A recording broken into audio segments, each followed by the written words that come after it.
Yo, what's up guys, welcome back to the channel, and today I'm going to show you how to set up a SOFI 529 college saving plan.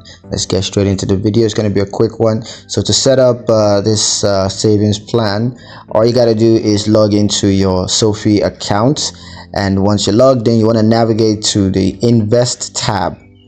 Next, you want to select 529 college saving plan from the drop down menu, and then choose the 529 plan that you want to open.